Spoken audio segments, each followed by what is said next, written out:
Assalamualaikum warahmatullahi taala wabarakatuh. Saya Rozita binti Umar Tahir, nombor kenalan 770402145108, pelajar OUM semester Mei 2022, ingin membentangkan subjek HBSE 4203 Kemahiran Hidup untuk Pendidikan khas 2. Dalam video ini saya akan menerangkan cara-cara menjaga haiwan peliharaan dan juga cabaran dalam menjaga haiwan peliharaan.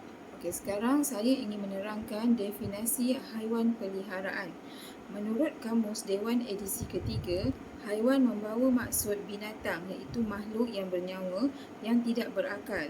Peliharaan pula membawa maksud yang dipelihara. Oleh itu, haiwan peliharaan pula membawa maksud binatang yang dipelihara oleh seseorang. Terdapat berbagai-bagai jenis haiwan di muka bumi ciptaan Allah Subhanahu Wa Taala. Tetapi haiwan-haiwan yang popular yang menjadi rebutan ramai untuk dijadikan haiwan peliharaan ianya adalah kucing, ikan, burung dan sebagainya. Okey, di sini saya ingin menerangkan cara-cara menjaga haiwan peliharaan. Okey, yang pertama, pastikan haiwan peliharaan mempunyai keperluan makanan yang sesuai, cukup dengan nutrien yang diperlukan. Okey, contohnya haiwan-haiwan peliharaan seperti kucing, arnab, burung. Kita kena tahu apakah makanan yang sesuai untuk haiwan peliharaan tersebut. Okey, yang kedua, kita perlu membawa haiwan peliharaan kita berjalan-jalan. Iaitu kita tak boleh kurung haiwan peliharaan kita di dalam sangkar. Kita perlu membawanya untuk bersesiar, untuk dia menghilangkan rasa kebosanan dan stres kepada haiwan tersebut. Okay, yang ketiga, berikan haiwan peliharaan mandi sekurang-kurangnya sekali setiap beberapa minggu. Contoh macam haiwan peliharaan seperti arnab. Arnab perlu kita mandikan dalam 2 minggu sekali untuk memastikan tak ada kuman ataupun bakteria yang melekat pada bulu-bulu dia. Okey, untuk kucing kita perlu mandikan dia dalam seminggu sekali. Itu pun sama juga untuk memastikan supaya haiwan peliharaan kita selamat, tidak dijangkiti kuman dan kulat pada bulu-bulu haiwan. Okey, seterusnya, pastikan untuk memotong kuku haiwan peliharaan setiap 2 bulan atau lebih. Contohnya macam haiwan peliharaan seperti kucing, arnab mempunyai kuku yang panjang. Kita perlu menjaga kebersihan haiwan tersebut. Kita perlu memotong kuku dia untuk keselamatan kita juga. Sebab kalau kuku, contohnya macam arnab kalau kuku dia panjang sangat, kalau kita pelihara di dalam rumah, dia akan mencederakan siapa yang memegangnya. Dan juga arnab dia ada satu tabiat, dia suka mencakar dan menggali. Jadi kalau arnab kita potong kuku dia, dia akan mencakar segala kita punya sofa ke atau peralatan kapet di dalam rumah. Sebab kalau kita pelihara di dalam rumah, itu tabiat dia lah, arnab. Okey, yang seterusnya, memberikan permainan kepada haiwan peliharaan. Okey, kalau kita menjaga haiwan peliharaan di dalam rumah, semestinya kita perlu memberikan permainan yang secukupnya kepada haiwan tersebut. Seperti arnab. Arnab kita letak dia di dalam sangkar, jadi kita di dalam sangkar tu kita perlu letakkan permainan untuk arnab seperti berbola plastik, lepas tu cube yang untuk berpusing supaya arnab tidak bosan. Jadi dia akan boleh bermain di dalam sangkar. Kalau untuk kucing pun sama juga, kalau kita letak di dalam sangkar ataupun di dalam rumah, kita perlukan permainan untuk kucing lah. Misalnya kalau kita tengok kucing, dia ada buaian dia, lepas tu dia ada macam bola-bola kucing. Itu semua permainan untuk haiwan peliharaan lah, supaya dia tidak rasa bosan dan stres bila duduk dekat rumah. Okey, yang paling penting haiwan peliharaan kita ialah kita kena sediakan tempat tinggal yang sesuai, sangkar yang sesuai mengikut haiwan peliharaan tersebut. Contohnya macam kucing.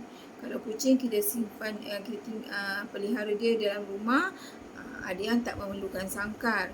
Ada yang kita letak di luar rumah, kita perlukan sangkar.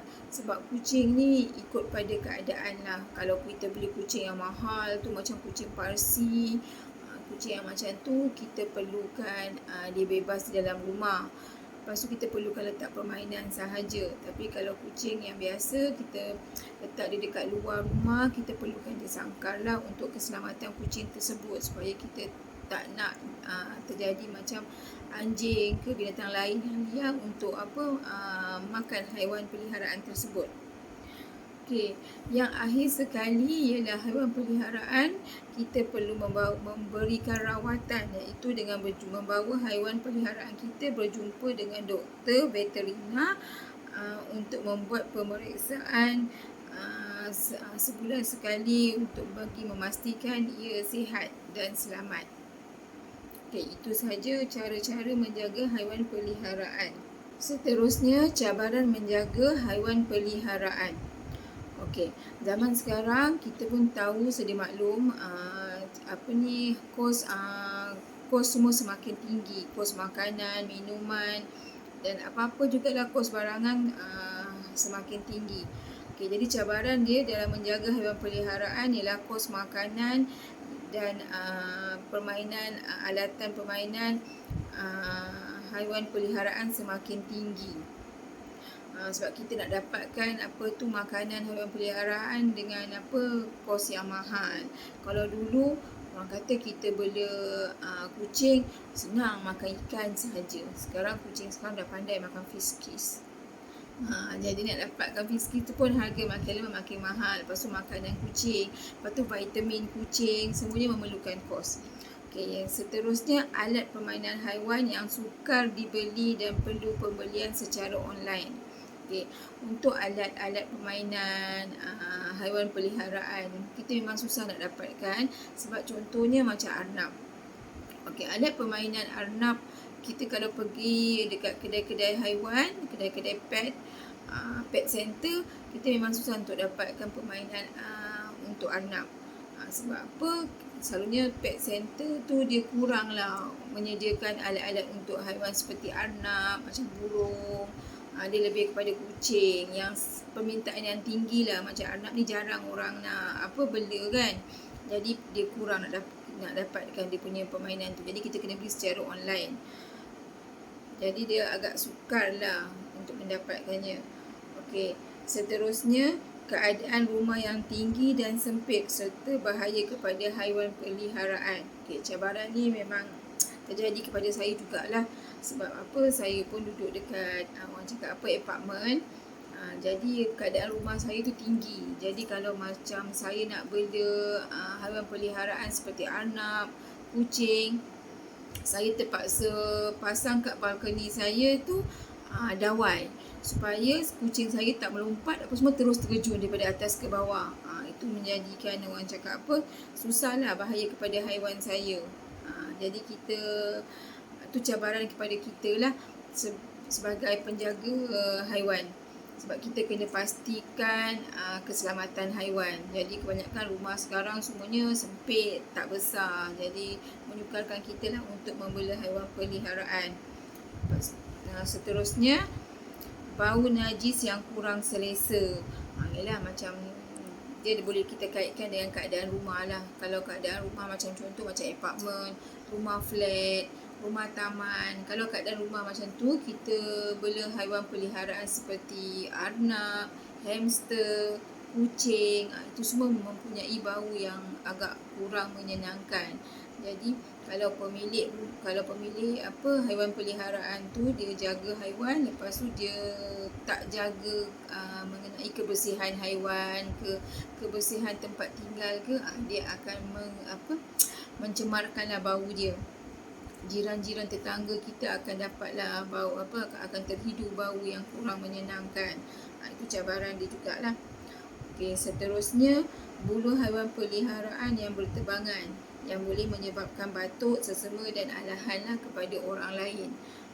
Contohnya macam bulu kucing, bulu arnab. Okey. Selalunya bulu kucing dengan bulu arnab ni lah, dia selalunya kalau haiwan peliharaan yang kita bela ni, bulu-bulu dia akan senang berterbangan dan dia akan meninggalkan bulunya kat mana-mana, merata-rata. Kalau dalam rumah tu dekat atas kapet, kat sofa, semua sekali lah, kat mana-mana tempat je bulu dia. Kalau bulu kucing tu atau bulu arnab memang ada. Jadi kepada macam pengunjung rumah ke ataupun anak-anak ke tetamu yang datang, apabila yang alahan ke memang tak boleh kena kepada bulu haiwan, dia akan menyebabkan dia batuk lah dan sesama. Seterusnya dan akhir sekali iaitu perlukan perhatian dan jagaan yang rapi. Okey, kalau kita nak bela haiwan peliharaan ni, kita perlulah orang cakap rajin. Kita tak boleh nak malas sebab dia haiwan peliharaan ni perlukan penjagaan yang rapi untuk dia sihat. Untuk pastikan haiwan tu sihat, cergas, ceria. Jadi kita sebagai pemilik dia yang kalau nak jaga, kenalah orang cakap rajin. Kenalah pastikan haiwan betul-betul sihat, terjaga dengan keadaan rumah yang bersih, sentiasa mandikan haiwan tu. Kita tak bolehlah nak orang cakap apa, ambil sambil lewa. Sebab bila kita buat sambil lewa, banyak efek cabaran yang akan datang lah, menyusahkan kita balik. Okey, itu sahaja cabaran menjaga haiwan peliharaan. Okey, kesimpulan yang dapat saya simpulkan, memiliki haiwan peliharaan kesayangan merupakan satu pengalaman yang mampu memberikan anda keseronokan yang luar biasa, di mana rutin harian yang berat dengan ganjaran tidak ternilai apabila anda dapat melihat sendiri bagaimana haiwan peliharaan itu membesar, bergerak, bermain di depan mata kita sendiri. Jika kita mengamalkan cara penjagaan yang betul, nescaya haiwan peliharaan yang kita belai itu pasti akan sihat dan ceria. Okey, sekian, terima kasih.